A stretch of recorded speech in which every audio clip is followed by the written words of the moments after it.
नमस्कार दोस्तों, target with SDM में आप सभी का स्वागत है। देखते हैं हम लोग पहला प्रश्न।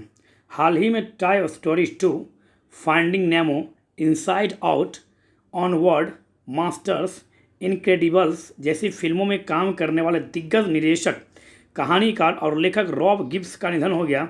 उनका संबंध किस देश से था? यहाँ पर आपसे ऐसे भी पूछ सकता है कि हाल ही में रॉब गिब्स का निधन हो गया, उनका संबंध किस क्षेत्र से था?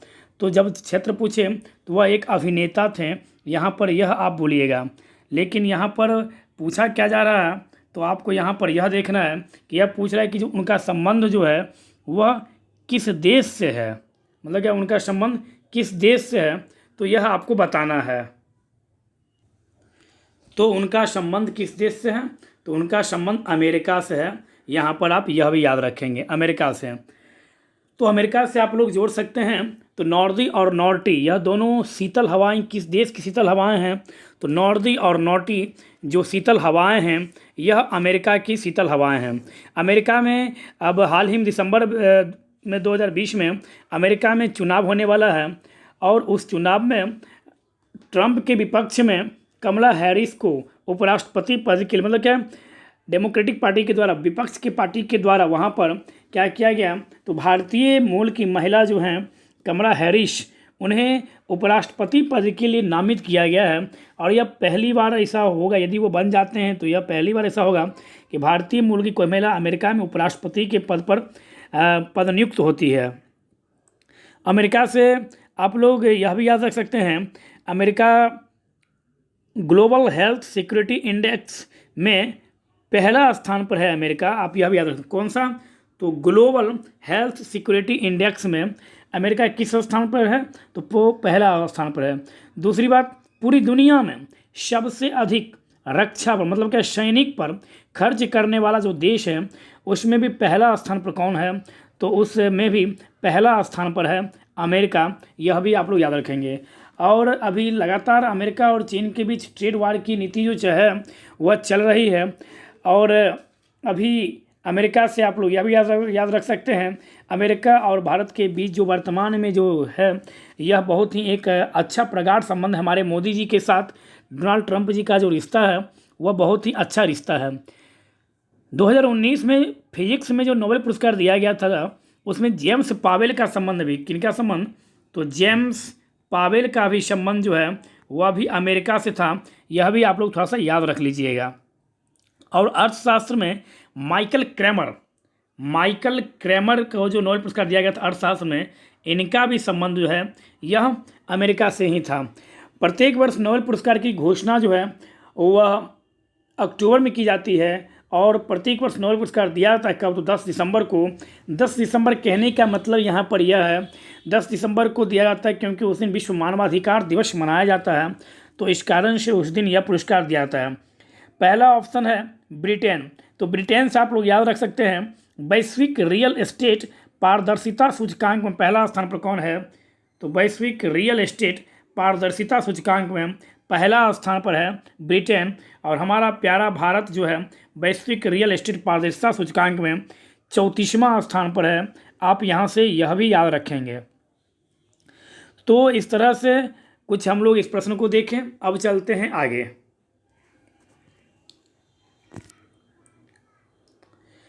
किसे संसद की लोक लेखा समिति का अध्यक्ष नियुक्त किया गया है? लोक लेखा समिति का जो है वह अध्यक्ष किसे बनाया गया है? प्रश्न यहाँ पर यह है। तो लोक लेखा समिति का अध्यक्ष अधीर रंजन चौधरी जी को लोक लेखा समिति का अध्यक्ष बनाया गया है। यह आप लोग याद रखते हैं। दूसरी बात, आपको यह भी पता होगा, कैग जो रिपोर्ट देती है, CAG, जिसके अध्यक्ष अभी कौन है, कैग के डायरेक्टर या नियंत्रक व महालेखा परीक्षक कौन है अभी? तो गिरीश चंद्र मुर्मू जी, जिन्होंने जम्मू कश्मीर के अपने उपराज्यपाल पद से इस्तीफा दिया, और वो यहाँ पर कैग बनाए गए, वह पूर्व IAS अधिकारी हैं। यह भी आप लोग याद रखेंगे। और जम्मू कश्मीर के उपराज्यपाल, उनके स्थान पर मनोज सिन्हा जी को, जो जिनका संबंध गाजीपुर से है, उन्हें वहाँ पर बनाया गया, प्रशासक भी उन्हें बनाया गया। किन्हें? तो मनोज सिन्हा जी को। कैग जो रिपोर्ट सौंपती है राष्ट्रपति को, और राष्ट्रपति उस रिपोर्ट को पार्लियामेंट में रखवाती है, और पार्लियामेंट के द्वारा संसद के द्वारा उस रिपोर्ट को जांच करने के लिए जो कमेटी बना लोक लेखा समिति उसके पास भेजती है जांच करने के लिए, मतलब एक तरह से उसका निरीक्षण करने के लिए। तो गाइडर मतलब कि एक तरह से क्या बोल सकते हैं, दार्शनिक, उसके बाद आप बोल सकते हैं सलाहकार और मित्र के रूप में लोक लेखा समिति जो है वह क्या का साथ देती है। और लोक लेखा समिति में कुल 22 सदस्य होते हैं, आप यह भी याद रखेंगे, और 15 सदस्य होते हैं लोकसभा से और 7 सदस्य होते हैं आरएस कहने का मतलब यहाँ पर है राज्यसभा से। और सदस्य जो चुने जाते हैं वह 1 वर्ष के लिए निर्वाचित होते हैं। और इस लोक लेखा समिति को जो है लघु लोकसभा भी कहा जाता है। आप यहाँ से यह भी याद रख सकते हैं, क्या कहा जाता है इसको, तो लघु LS मतलब क्या, लघु लोकसभा भी इसे कहा जाता है। इस समिति के अध्यक्ष का जो मनोनयन है वह लोकसभा के स्पीकर के द्वारा किया जाता है तथा लोकसभा सचिवालय इस समिति के कार्यालय की भूमिका अदा करता है। आप यहाँ पर यह भी याद रख सकते हैं। दूसरी बात आप यहाँ पर यह भी याद रख सकते हैं, 1967 में प्रथम बार श्री मीनू मसानी विरोधी दल के नेता बने तो उन्हें लोक लेखा समिति का अध्यक्ष भी मनोनीत किया गया।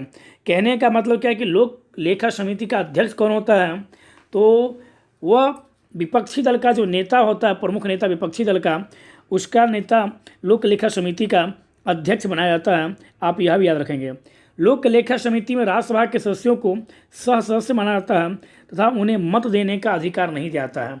राज्यसभा के सदस्यों को लोक लेखा समिति में मत देने का अधिकार नहीं दिया जाता है। आप यहाँ पर यह भी याद रखेंगे। सबसे प्रमुख कार्य जब भी पूछे तो आप बताइएगा, कैग के द्वारा जो रिपोर्ट दी जाती है उसका परीक्षण प्रतिवेदनों की जांच किस द्वारा की जाती है, तो लोक लेखा समिति के द्वारा इसकी जांच की जाती है। यह भी हम लोग याद रखेंगे। अब चलते हैं नेक्स्ट प्रश्न की ओर। इसका राइट आंसर कौन होगा, option number A Adhir Ranjan Chaudhary जी। राहुल गांधी के बारे में आप लोग जानते हैं, ये का कांग्रेस ज्योतिरादित्य सिंधिया ये भी बीजेपी में शामिल हो गए हैं। ये भी पहले कांग्रेस के थे। कपिल सिब्बल जी कांग्रेस के वरिष्ठ नेता हैं और ये सुप्रीम कोर्ट के एडवोकेट भी हैं। गुलाम नबी आज़ाद कांग्रेस के वरिष्ठ नेता हैं। नेक्स्ट क्वेश्चन की ओर चलते हैं हम लोग। नेक्स्ट क्वेश्चन है, पूरे भारत में 11 मई 1998 को पोखरण में किए गए शक्ति प्रथम परमाणु मिसाइल के सफल परीक्षण की वर्षगांठ की याद में प्रत्येक वर्ष कौन सा दिवस मनाया जाता है, तो 11 मई 1998 को जो पोखरण में जो शक्ति परीक्षण किया गया उसके समारोह में कौन सा दिवस प्रत्येक वर्ष मनाया जाता है, तो यहाँ पर यह पूछ रहा है। तो आप यहाँ पर बता सकते हैं ऑप्शन नंबर सी इसका राइट आंसर है। राष्ट्रीय प्रौद्योगिकी दिवस जो है वह प्रत्येक वर्ष इसी के उपलक्ष्य में मनाया जाता है। राष्ट्रीय विज्ञान दिवस के बारे में आप लोगों को पता ही होगा। राष्ट्रीय विज्ञान दिवस जो है वह प्रत्येक वर्ष 28 फरवरी को मनाया जाता है। सीवी रमन जी को रमन प्रभाव की खोज के लिए 1930 में नोबेल पुरस्कार दिया गया। साइंस के क्षेत्र में नोबेल पुरस्कार पाने वाले प्रथम भारतीय भी थे सीवी रमन। यह भी हम लोग याद रखेंगे। तो इसका right answer option number C. Next question की ओर चलते हैं हम लोग।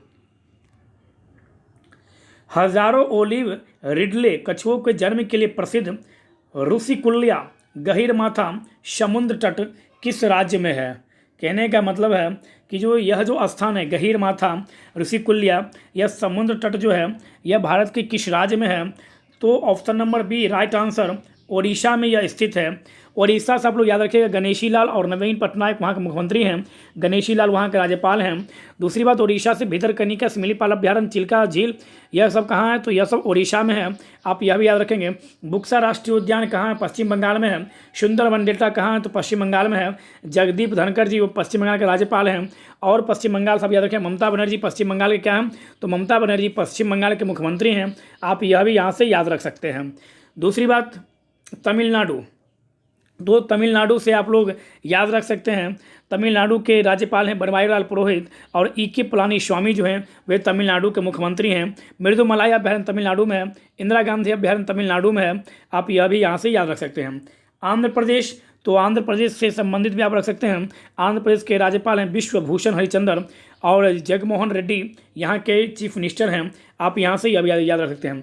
आंध्र प्रदेश से आप यह भी याद रख सकते हैं आंध्र प्रदेश की नई राजधानी कहाँ है, तो आंध्र प्रदेश की नई राजधानी हो गई आपको अमरावती। और आंध्र प्रदेश का जो नया हाईकोर्ट है वह भी हो गया कहाँ, तो आंध्र प्रदेश का नया हाईकोर्ट भी हो गया अमरावती। आप यहाँ से आंध्र प्रदेश से यह भी याद रख सकते हैं। और आंध्र प्रदेश से ही अलग हुआ था कौन, तो तेलंगाना।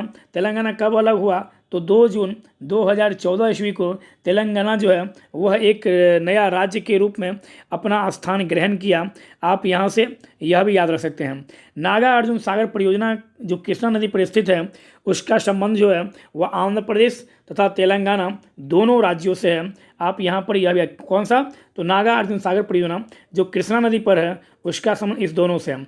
दूसरी बात, मुचकुंड परियोजना जो मुचकुंड नदी पर है उसका संबंध ओडिशा और आंध्र प्रदेश दोनों से है। आप यहाँ पर यह भी याद रख सकते हैं। तो इस प्रकार से हम लोग कुछ इस प्रश्न के बारे में देखें तो इसका राइट आंसर क्या होगा, इसका राइट आंसर होगा ओडिशा। चलते हैं नेक्स्ट प्रश्न की ओर। नेक्स्ट प्रश्न है, भारत ने कोविड-19 संकट के बीच 5 द्वीप देशों को सहायता प्रदान करने के लिए 10 मई को मिशन डैश का शुभारंभ किया। कहने का मतलब यह है कोविड-19, तो कोविड-19 तो कोविड, CO से कोरोना, VI से वायरस, D से डिजीज और 19 मतलब क्या दिसंबर के मध्य में यह आया। तो यह नाम कोरोना को किसके द्वारा दिया गया, तो सबसे पहले यह देखते हैं यह नाम दिया गया WHO के द्वारा। WHO की स्थापना कब हुई, 7 अप्रैल 1948 को। प्रत्येक वर्ष विश्व स्वास्थ्य दिवस कब मनाया जाता है, तो विश्व स्वास्थ्य दिवस प्रत्येक वर्ष 7 अप्रैल को मनाया जाता है।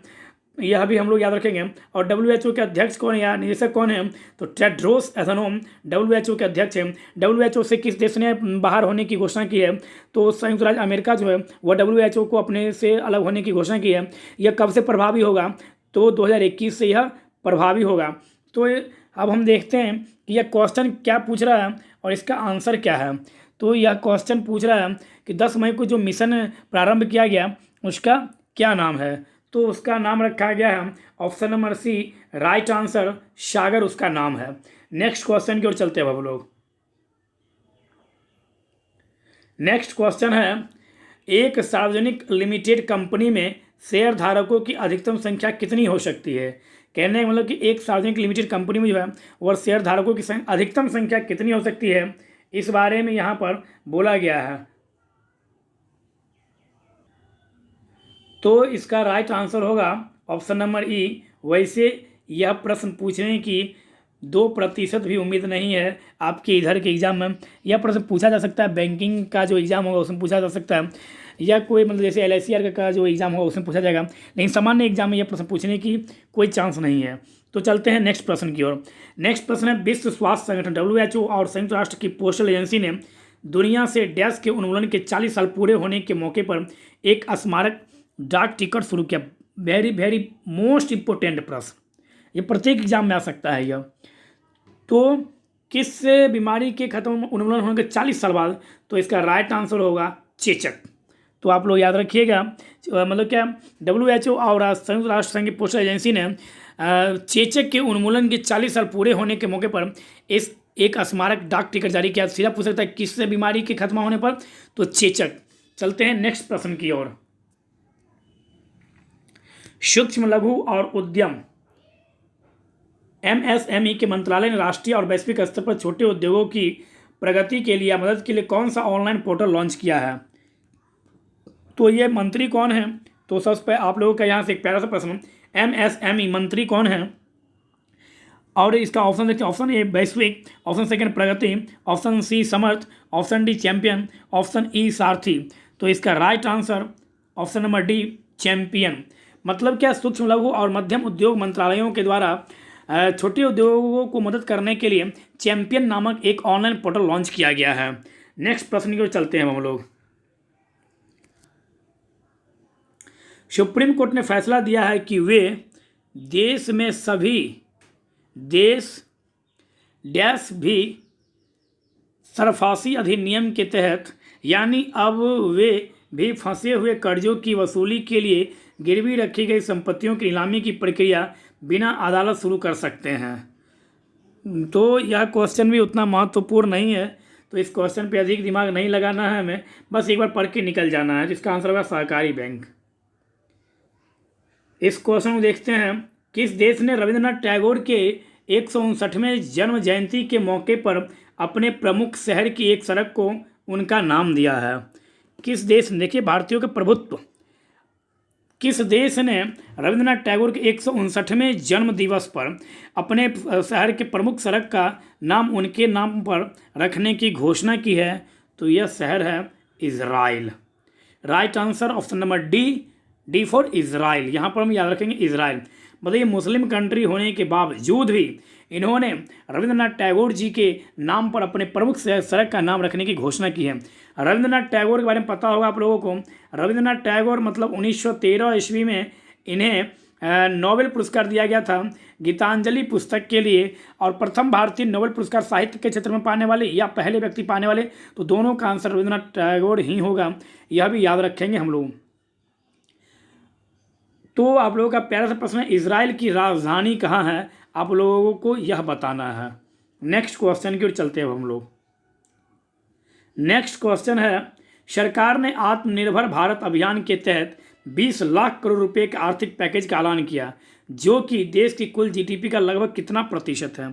अभी हाल में कोरोना महामारी के दरमियान हमारे देश के प्रधानमंत्री नरेंद्र मोदी जी के द्वारा इस महामारी में आम जनताओं की सुख सुविधाओं को ध्यान में रखते हुए सरकार के द्वारा एक योजना जो लॉन्च किया गया है और जिसको आत्मनिर्भर भारत योजना कहा जाता है। इस योजना के तहत यह बोला गया है कि देश की कुल जीडीपी का कितना प्रतिशत है। तो right answer option number C 10%। Option number C 10%। GDP का कुल कितना प्रतिशत, तो 10%। बहुत ही महत्वपूर्ण प्रश्न है यह भी हम लोग याद रखेंगे। Right answer option number C 10%। तो हम लोग आज प्रमुख कुछ 10 MCQ देखें। आप लोग इसमें बनाने का प्रयास कीजिए। मेरे आंसर देने से पहले आप लोग आंसर देकर देखिए कि आप लोगों का जो करंट का तैयारी है वह कहाँ तक आप लोगों का पहुँचा है, क्योंकि अब एग्ज़ाम बहुत ही नज़दीक है। तो इस कारण से आप लोग इसको बनाते चलिए और हम लगातार आप लोगों के साथ बने हुए हैं। आप लोग भी मेरे साथ लगातार बने रहिए, और कोई भी दिक्कत हो तो कमेंट्स करके आप लोग पूछा कीजिए, और जो सवाल पूछा जाए उसका आप लोग जवाब दीजिए। धन्यवाद।